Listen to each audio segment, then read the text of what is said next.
Tsundoku, noun. Language of origin, Japanese. Meaning, the act of acquiring books but allowing them to pile up unread. Data East never reached the iconic nature of Capcom, Konami, and other arcade luminaries, but many of their titles are legendary. Let's open up every Evercade ever, the catalog of all things Evercade. Data East Collection 1 has a mix of 8-bit arcade ports and 16-bit original titles, but did the developer successfully pivot from coin-op classics to cartridges? Do these 10 titles shine on the Evercade, or should we wait for arcade ports and more memorable adventures? Comics, games, animation, and a variety of henshin credible superhero shows from Japan. Chad Bonin guides you through the Tsundoku Zone.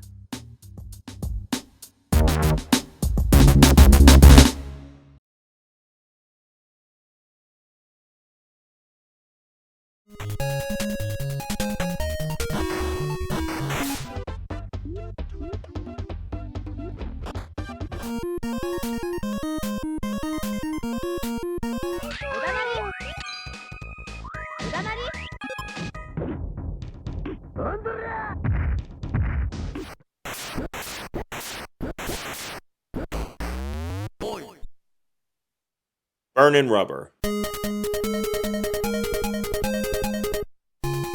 Also known as Bump and Jump, this racer is something of a combination of the classic Spy Hunter title with F-Zero bump and grind tactics.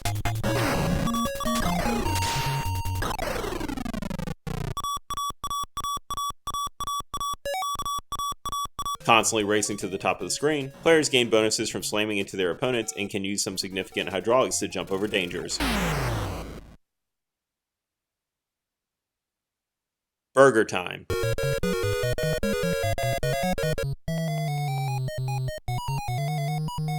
Easily the most iconic title on the cartridge, Chef Peter Pepper breaks all sorts of health code violations by stepping on hamburger ingredients on his way to fighting off sentient sausages. Using a consumable pepper blast, the title is one of the truest distillations of arcade fun.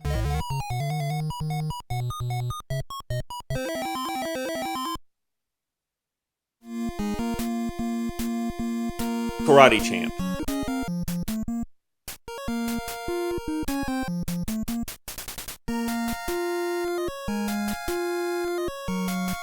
The iconic one-on-one fighting game is a bit more Mr. Miyagi than Mr. Karate, but it laid the groundwork for most combat titles in its wake. Absent the special fireballs and super moves of future games, Karate Champ features a vaguely realistic combat system in a one-on-one scenario, which is a bit counterintuitive if you play the game as what the genre evolved into.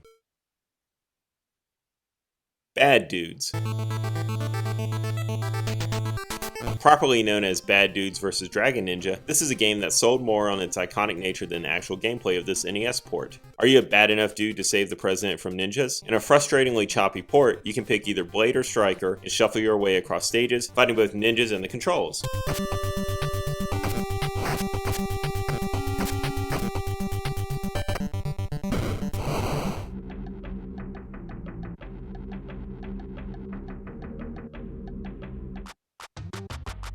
Joe and Mac 2, Lost in the Tropics.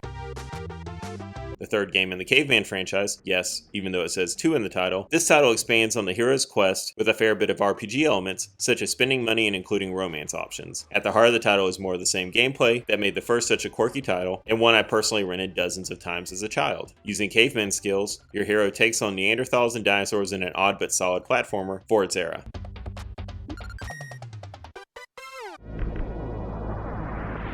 Fighter's history. The path for Fighter's history was started by Karate Champ, but heavily influenced by Street Fighter. Known for the court case in which Capcom sued Data East over the similarities between Fighter's history and Street Fighter 2, it's hard not to see certain visual elements as duplicates and the characters as doppelgangers. Slight bit slower than modern fighting games, limited to a single player mode in current Evercade setups, it's a historical curiosity, but an inferior title, even compared to contemporary challengers. Ryoko win! Magical Drop 2. The second entry in the Combat Puzzler franchise adds a few more new characters, but otherwise remains similar to all other entries. Magical Drop 2 is one of the few to make an official appearance in America, if only years after the initial Super Famicom release. The game is played by moving your character left and right, pulling spheres of a certain color before firing them back at light-colored ones to create chain combos. Bits of character interaction between stages help flesh it out beyond the basic gameplay that's quick to learn, hard to master. 2 Crude Dudes. Also known as CRUDE Buster, this Sega Genesis title features mercenaries out to stop Big Valley from rolling a post-nuclear New York City. Seemingly inspired by Fists of the North Star, it's a silly take on the belt-action fighter, but it plays decent enough and is worth it just for the absurdities. While Street Fighter is known for the car assault minigame, two crude dudes decided to go to town on a soft drink vending machine.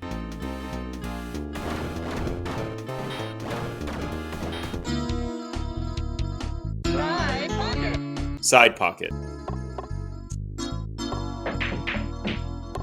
It's billiards. While the game has some nice visuals and a variety of modes, there's not much that can be said about the solid and responsive gameplay. For some, this will be their go-to title, but for others, it's a done-in-one curiosity to see how the 1990s and D-pads handled this sport.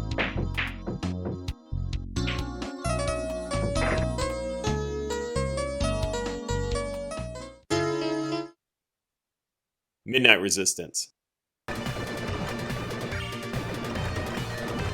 Johnny Ford is out to defeat King Crimson in this 1989 arcade port. Released on the Sega Genesis in 1991, the console had to make some accommodations. While the arcade title was akin to Contra with a twin-stick shooter design, the Genesis had a limitation of the D-pad and 3 buttons at the time, so players needed to choose if they're constantly shooting in one direction or standing still and firing in 8, collecting keys along the way.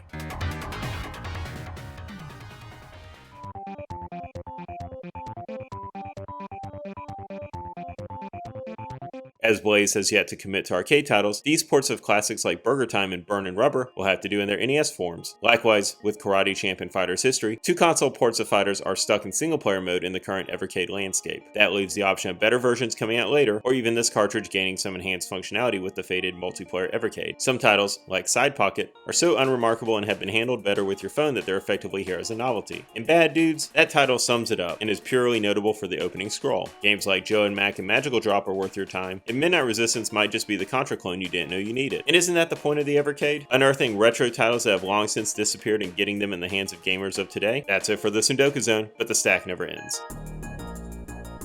This program is brought to you by the support of members of the Tsundoku Zone Patreon. If you enjoyed this episode and have the means, please consider joining to keep the show running and get an inside look on the production.